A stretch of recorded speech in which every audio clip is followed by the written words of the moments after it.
Welcome to veg food Tamil. நாம் இப்போ செய்ய போகிறது எம்டி சால்னா. இது புரோட்டா, சப்பாத்தி, பூரி எல்லாத்துக்குமே ரொம்ப சூப்பராக இருக்கும். இட்லி தோசை கூட தொட்டுக்கலாம்.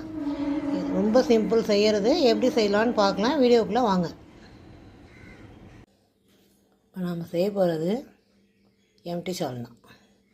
அதுக்கு தேவையான பொருட்கள் 4 வெங்காயம், 2 தக்காளி பெருசு பெருசாக கட் பண்ணது, 2 வெங்காயம் 2 தக்காளி பொடியாக கட் பண்ணது, பொடியாக கட் பண்ண கொத்தமல்லி, ஒரு மூடி தேங்காய், கொஞ்சோண்டு இஞ்சி பூண்டு பேஸ்ட்டு, கொண்டக்கடலை வேக வச்சது.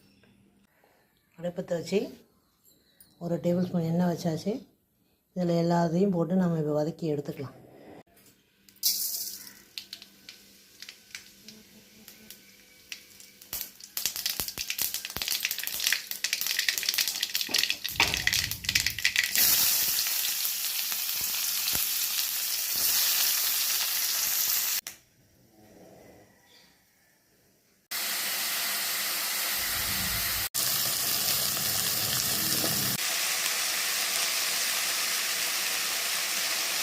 நம்ம இப்போ வெங்காயம், தக்காளி, தேங்காய் எல்லாத்தையும் வதக்கியாச்சு.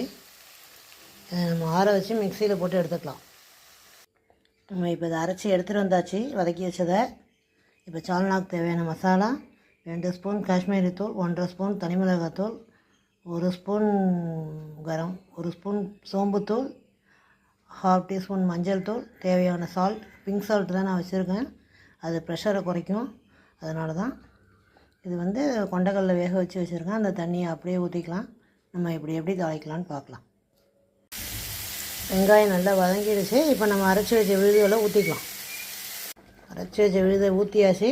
மிக்ஸி ஜாரையும் லைட்டாக அரைச்சி ஊற்றியாச்சு. எடுத்து வச்ச மசாலா பொருட்கள் எல்லாம் போட்டுக்கலாம்.